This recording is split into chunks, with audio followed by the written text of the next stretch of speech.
emoji. Please touch it when you're ready. Hi there, can I please have the mini chicken burrito bowl with extra chicken, add guacamole and sour cream, please? Sorry about that. Could you please repeat that for me?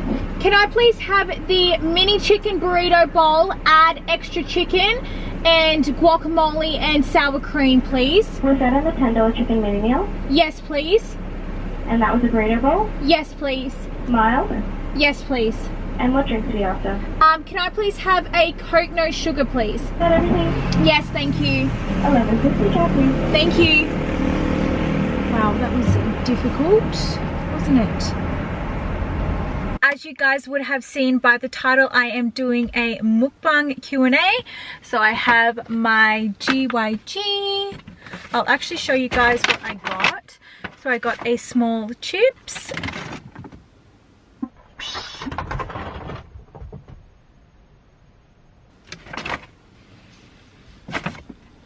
Love that.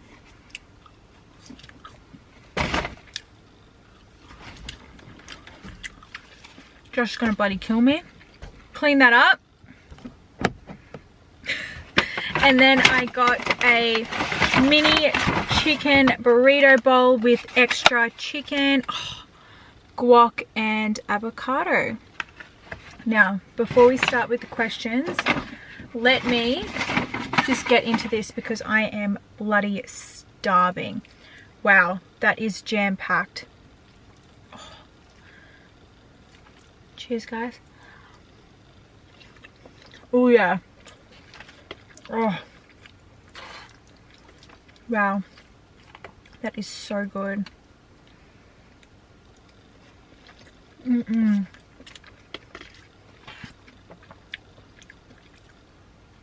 Hope you guys have been well. I cannot believe we are nearly at the end of the freaking year. Can you believe that? I can't. Wild. One more bite and we'll get into the questions. Alright. Actually, I need a drink. I have my Coke, no sugar. I thought that was going to explode.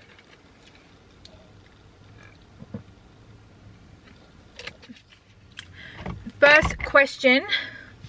What are your goals at the moment in terms of a surplus, competing, training, and what are your current macros? So, as some of you guys may know, if you follow me, I was planning to compete in July this year, but obviously due to COVID, all of the competitions got cancelled. So obviously that changed my plans a little bit, which is totally fine. That just meant that I jumped back into a gaining phase again, so a surplus, and just focused on continuing to grow and create more shape to my physique. And then, as you guys know, I went away to Early Beach with a group of my girlfriends for a week, so I just wanted to tighten up a little bit for that trip. So then I went into a fat loss phase for about 6 weeks or so, like I said, just to tighten up a little bit. And then now I am back home and our shows for next year have been released, so I will be competing July next year. So my plans as of right now is to transition back up into a gaining phase to continue to grow and create more shape to my physique, and then I will start my prep. So I'll be doing a 20-week prep in around March next year, I believe. But as of right now, currently I am just transitioning back up, building up my calories as high as I can to grow as much lean muscle as I can before I do diet down for that show.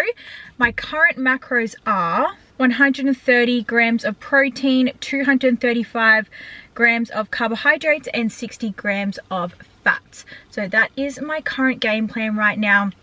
Just really enjoying the food, which I think is perfect over the festive season. Is I just am able to give myself a little bit more food flexibility because I'm not in a dieting phase, so I can just enjoy Christmas, and my birthday's in January too. So from now until start of February, it's just so crazy for me. I have obviously Christmas, we have New Year's, we have Australia Day, and then we have my birthday. So I always am really busy this time of year. So to be in a surplus, to have more food flexibility is just amazing. So good. Yum, guys. This is delish. Alright. Next question. You said you were a good saver. What are your saving tips? Yes, I believe that I am a pretty good saver. I feel like I've always been a really good saver. My parents were very good savers, so I feel like it's really rubbed off on me. So basically what I do with regards to my money is my income kind of changes each week, obviously, because I have clients, and some of my clients pay weekly, some of my clients pay fortnightly, and some of my clients pay monthly. So because of that, my income changes each week. But what I do is I set aside an allowance that I give myself per week. So it roughly ranges between $80 to $100 per week, okay? That includes breakfasts out, dinners out, lunches out, and that also includes if I have an event coming up. So if I have to buy a dress or something like that, that comes under my allowance. So let's just say, for example's sake, I put aside $80 to $100 a week for spending, and I only spend $40 on one weekend because I only went out for breakfast. I will then keep that $60 that I didn't spend if my allowance was $100 and put it on to the next week. So that means that I have $160 to spend. That doesn't mean that I will spend that $160 next week, but that just means that I have some money to put aside, that if I do have an event coming up, I can then put that money towards that dress or that jumpsuit or whatever I may be wearing for that event. Okay, so that's how I kind of do my spending, and then for everything else goes into my bills account, my general savings account, and then my home loan account. So I am a very good saver. It comes down to the smallest thing. My partner and I went to the grocery store about a month ago, and I was going to purchase a watermelon. And I took it to the checkout, and the checkout guy scanned the watermelon, and I wasn't really paying attention, but then I looked at the TV where it shows like what you've purchased and how much it is, and it said that the watermelon was $10, and I was like, and I said to him, oh my gosh, is that watermelon $10? Mind you, it was only like a quarter. It wasn't that big at all. And he's like, let me just check it for you. And he rescanned it. It's like, yeah, it is $10. And I was like, oh no, that's okay, you can just take that out. And my partner was absolutely mortified because he doesn't really think of like saving like that, whereas I'm so pedantic with those type of things. And even like if an avocado is over $3, I will not buy an avocado. Like, I'm a very good saver when it comes to that type of stuff. I rarely ever buy coffee out. If I'm going out for breakfast with girlfriends, I'll have a coffee before I go, and then I'll order breakfast out. So it all adds up. I know it doesn't seem like it does, but it really does. Another example that happened last night is I needed to get a highlighter because I was highlighting documents, and we were at KKK, and the highlighters were about $5 or so, and I was like, no way, there's no way that I'm going to pay for this. So I went over the road to Big W and got a packet of highlighters for $1.50. I know that doesn't seem like a lot, but when you're trying to save, it honestly all adds up. So my piece of advice would be is to give yourself an allowance per week, whatever suits your budget. I give myself around 80 to 100, and then that doesn't mean that I have to spend that entire allowance every week, but I just let that accumulate over the week. So if I know that I've got an event coming up in about 3 weeks time and I need to buy something for it to wear, I'll probably just spend $50 on that weekend and then use that money for the following week to be able to purchase that dress. And then with the rest of my money, it will go into my bills account, my general savings account, and my home loan account. Okay? Hope that helps. If you do have any other questions, just let me know. All right.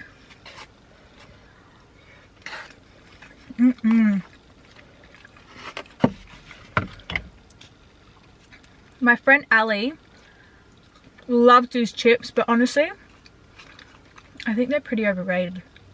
No offense. I think grilled chips are better. Alright.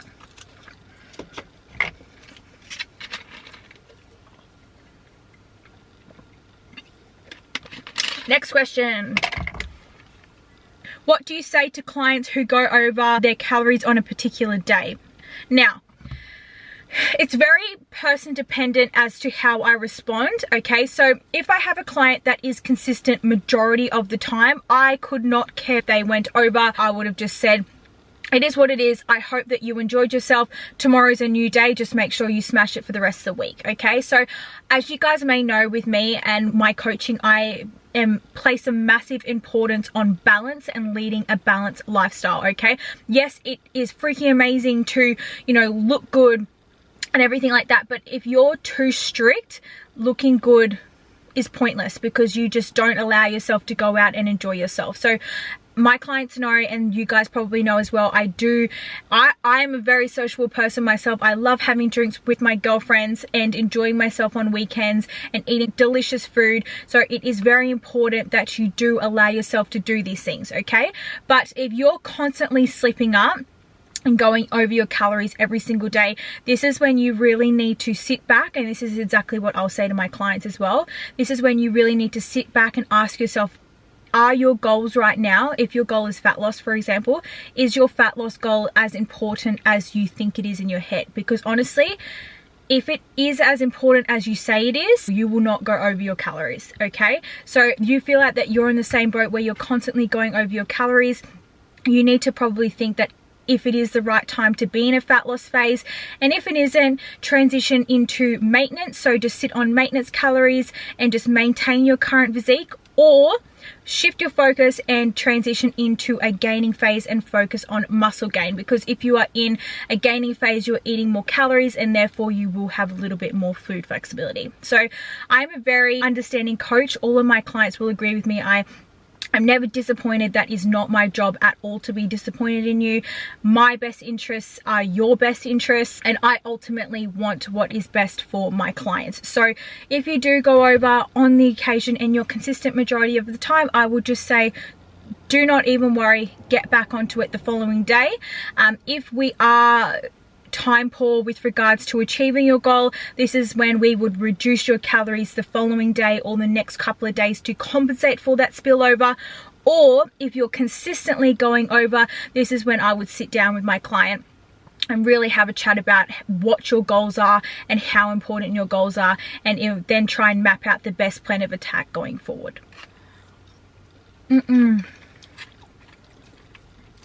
So bloody good. Can you believe this is a mini burrito bowl? You're dreaming. It's not mini at all. I will say though, I wish they gave me more chips. These ones.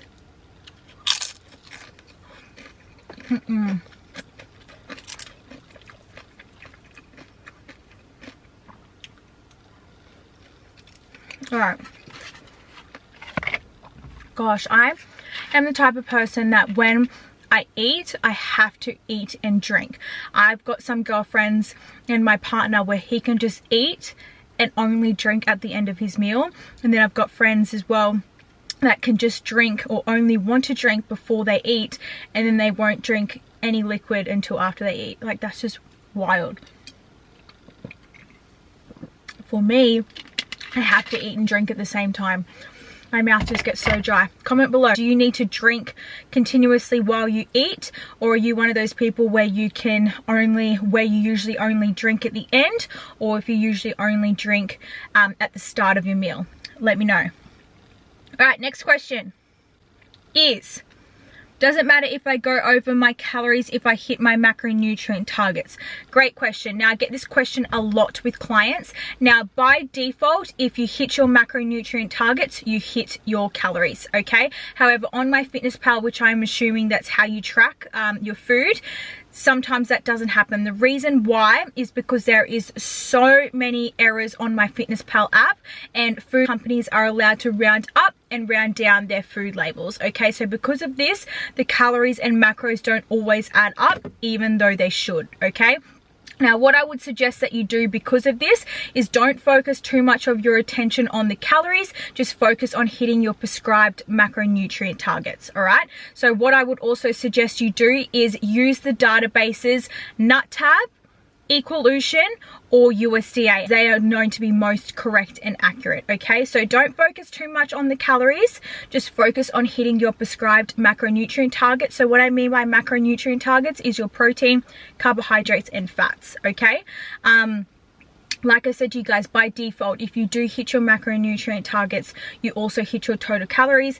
But like I said, MyFitnessPal is full of errors, and food companies are allowed to round up and round down their food labels. So because of this, the calories and macros don't always add up, even though they should. Next question is, does it matter what time of the day you eat your carbohydrates for fat loss? No, it does not at all. It is totally up to you with regards to what suits you best when you want to eat your carbohydrates. The only thing that I would suggest from a fat loss perspective is, because you are eating under what you are expending per day, this means that you aren't going to have as much energy as you usually would if you were eating at least at maintenance or even a surplus. So what I would suggest that you do is eat some of your carbohydrates around your workout to aid in recovery and also energy within your sessions. But other than that, it is totally fine. Do what suits you and your lifestyle best. For me, I like to have my carbohydrates evenly spread out throughout the day, and obviously scheduling my carbohydrates pre and post workout. I've got some clients that just schedule their carbohydrates pre and post workout and have majority of their carbohydrates of an evening, and then I've got other clients who schedule their carbohydrates pre and post workout and then have their carbohydrates of a morning. Do what works for you and suits your lifestyle best. It does not matter what you do, as long as you are staying adherent to your total calories, you will still progress towards your goal. Oh my gosh, you guys, so my freaking camera is flashing. I did not charge it. So unfortunately, I'm going to have to wrap it up here. I hope you guys got some value from the questions that I did answer, and I will be sure to do another Q&A with you guys. If you do have any other questions with regards to the questions that I did answer, please just let me know and I'll be happy to answer them in a little bit more depth for you. That is all from me. I hope you guys have an amazing week, and I will chat to you guys very, very soon.